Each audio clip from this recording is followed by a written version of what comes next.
तेरा वचन मेरे पाँवों के लिए दीपक है और मेरे मार्ग का उजियाला है। तेरा वचन मेरे पाँवों के लिए दीपक है। पहला पाठ नबी इसाइस का ग्रंथ, अध्याय 61, पद संख्या 1 से 3, 6 और 8 से 9। प्रभु का आत्मा मुझ पर छाया रहता है, क्योंकि उसने मेरा अभिषेक किया है। उसने मुझे भेजा है कि मैं दरिद्रों को सुसमाचार सुनाऊं, दुखियों को ढाढ़स बंधाऊं, बंदियों को छुटकारे का और कैदियों को मुक्ति का संदेश सुनाऊं। प्रभु के अनुग्रह का वर्ष और ईश्वर के प्रतिशोध का दिन घोषित करूं। विलाप करने वालों को सांत्वना दूं, राख के बदले उन्हें माला पहनाऊं और शोक वस्त्रों के बदले आनंद का तेल प्रदान करूं। तुम लोग कहलाओगे प्रभु के पुरोहित, तुम्हारा नाम रखा जाएगा हमारे ईश्वर के सेवक। मैं ईमानदारी से उन्हें उनका पुरस्कार दे दूंगा और उनके लिए एक चिरस्थायी विधान ठहराऊंगा। उनका वंश राष्ट्रों में प्रसिद्ध होगा और उनकी संतति का नाम देश विदेश में फैल जाएगा। उन्हें देखने वाले सब के सब जान जाएंगे कि वे प्रभु ही चुनी हुई प्रजा है। ये प्रभु की वाणी है। ईश्वर को धन्यवाद। भजन अनुवाक्य। हे प्रभु, मैं तेरी कृपा का गीत सदा ही गाता रहूँगा। हे प्रभु, मैं तेरी कृपा का गीत सदा ही गाता रहूँगा। मैंने अपने सेवक दाऊद को चुनकर अपने पवित्र तेल से उसका अभिषेक किया। मेरा हाथ उसे संभालता रहेगा और मेरा बाहुबल उसे शक्ति प्रदान करेगा। अनुवाक्य। हे प्रभु, मैं तेरी कृपा का गीत सदा ही गाता रहूँगा।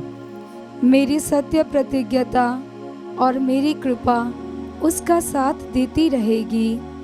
मेरे नाम के कारण उसकी शक्ति बढ़ती जाएगी। वह मुझसे कहेगा, तू ही मेरा पिता, मेरा ईश्वर और मेरा उद्धारक है। अनुवाक्य। हे प्रभु, मैं तेरी कृपा का गीत सदा ही गाता रहूँगा।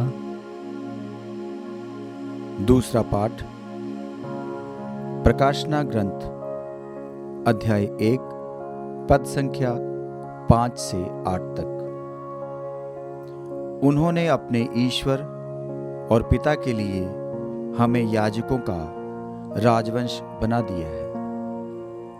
प्रभु यीशु मसीह आप लोगों को कृपा और शांति प्रदान करे। वह विश्वसनीय साक्षी, पुनर्जीवित मृतकों में से लौटे और पृथ्वी के राजाओं के अधिराज हैं।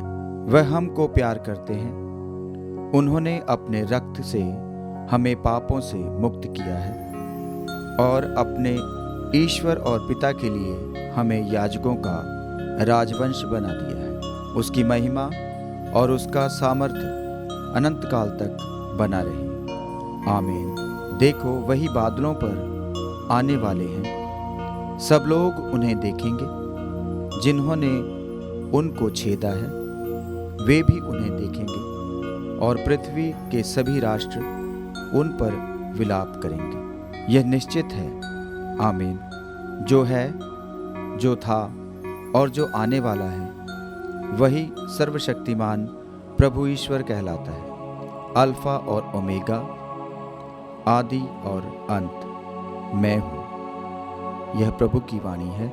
ईश्वर को धन्यवाद। जय घोष।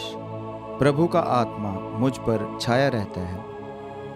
उसने दरिद्रों को सुसमाचार सुनाने मुझे भेजा है।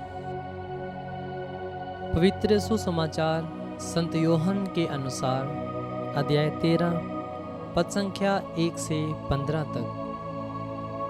वह पास्का पर्व का पूर्व दिन था। यीशु जानते थे कि मेरी घड़ी आ गई है और मुझे यह संसार छोड़कर पिता के पास जाना है। वह अपने शिष्यों को, जो इस संसार में थे, प्यार करते आए थे और अब अपने प्रेम का सबसे बड़ा प्रमाण देने वाले थे। शैतान ब्यारी के समय तक सिमोन इस्करियोती के पुत्र यूदस के मन में यीशु को पकड़वाने का विचार उत्पन्न कर चुका था। यीशु जानते थे कि पिता ने मेरे हाथों में सब कुछ दे दिया है। मैं ईश्वर के यहाँ से आया हूँ और ईश्वर के पास जा रहा हूँ। उन्होंने भोजन पर से उठकर अपने कपड़े उतारे और कमर में अंगोछा बांध लिया। तब वह प्रात में पानी भरकर अपने शिष्यों के पैर धोने और कमर में बंधे अंगोछे से पोंछने लगे। जब वह सिमोन पेतरुस के पास पहुंचे तो पेतरुस ने उनसे कहा, प्रभु, आप मेरे पैर धोते हैं। यीशु ने उसे उत्तर दिया, तुम अभी नहीं समझते कि मैं क्या कर रहा हूँ, बाद में समझोगे। पेतरुस ने कहा, मैं आपको अपने पैर कभी नहीं धोने दूंगा। यीशु ने उसे उत्तर दिया, यदि मैं तुम्हारे पैर ना धोऊं तो तुम्हारा मेरे साथ कोई संबंध नहीं रह जाएगा।